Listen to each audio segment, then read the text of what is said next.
Happy Independence Day of Israel. Happy 77 years. How amazing. You know, this plan of Israel, this light to the nations, Isaiah 66, can a nation be born in a day? Yes, it can. And that happened in 1948. But I want to go back a little ways. You know, in the seventh day of creation, you think of when God even created man. When he created this world, he had a plan. And you remember that one son of Adam would step on the snake and bring redemption. Well, God chose to do that through the Jewish people as a light to the nations. You think of the conquest of Canaan. You think of, with Joshua, you think of all the times where the evil forces tried to destroy Israel, right? You think of Pharaoh. You think of all these enemies, Hivites, Midianites, Canaanites.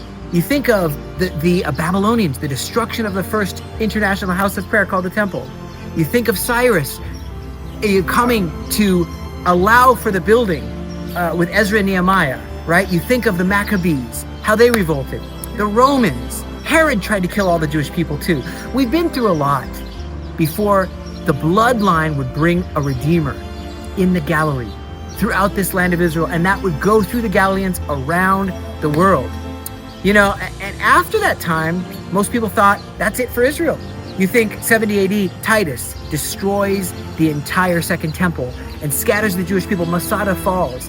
Everyone thinks that's it for Israel. Who would have guessed that we'd be here celebrating 77? Who would have guessed, right?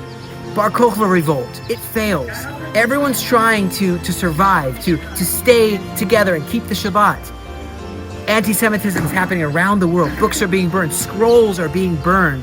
The Talmud is written. The Mishnah, the Gemara is written. And we're trying to conserve Jewish life in nations far away, never really taking it seriously, the promises of Aliyah, that we'd be regathered. We started getting kicked out of Spain, England. But yet there was this hope next year in Jerusalem that we would come back to what was then the Ottoman Empire. Later it became the British Empire. And you have people like Moses Montefiore. What a history. In 1784, he builds the first modern Jewish community outside Jaffa Gate. You know, you have the first Zionist Congress in 1897 with Theodor Herzl. And he writes this idea, Judenstaat, Jewish state, a place where anti-Semitism wouldn't kill us anymore. And Herzl says, you know, this could really happen. Eliezer ben Yehuda says, let me try to revive the Hebrew language, give life to a dead language. You know, Balfour Declaration, 1917.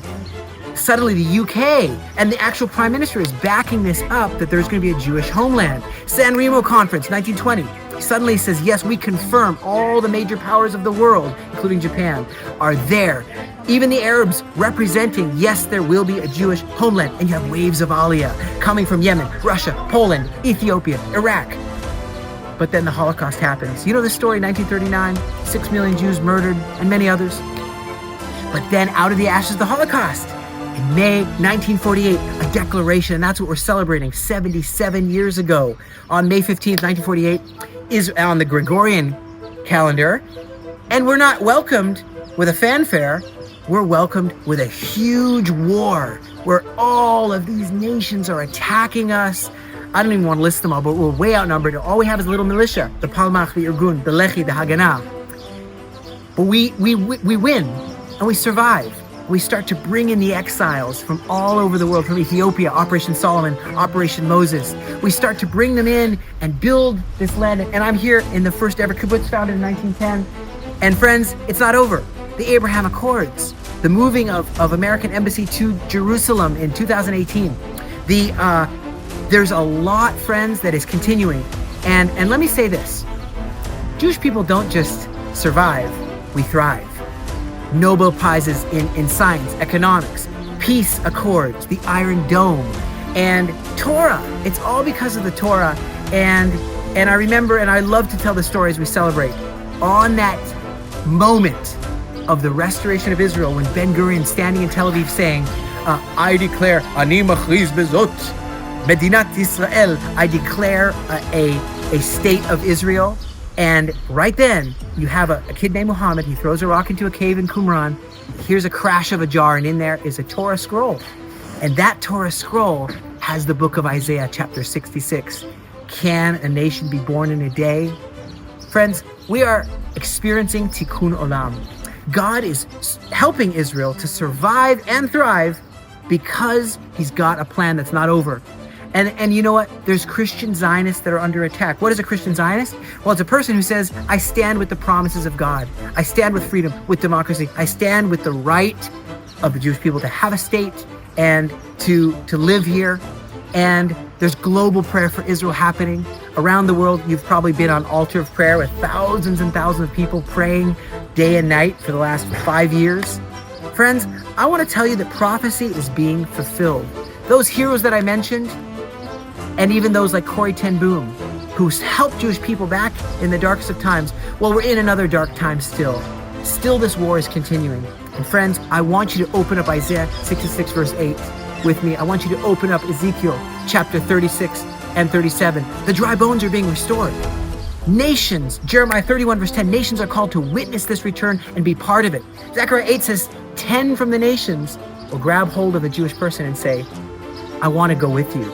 Take me to Israel. I want to see the Bible being fulfilled. I want to see the deserts bloom. Obadiah chapter 1 verse 20. I want to see the deserts blooming. Amos 9 verse 15. I want to see that they'll be planted in the land and never more uprooted. And you know what I'll tell you, friends? Israel is a light to the nations. We're in the midst of this journey. There's a lot of darkness in this world. But won't you stand with Israel now? Join the faithful Galileans, where we invite people to come and stay, pray, learn, and serve here. Be a pioneer and be a leader. And friends, let me tell you what, this is your moment in history. This is your part of the scroll. Enter into the adventure. Enter into destiny. Happy celebration of independence, Israel.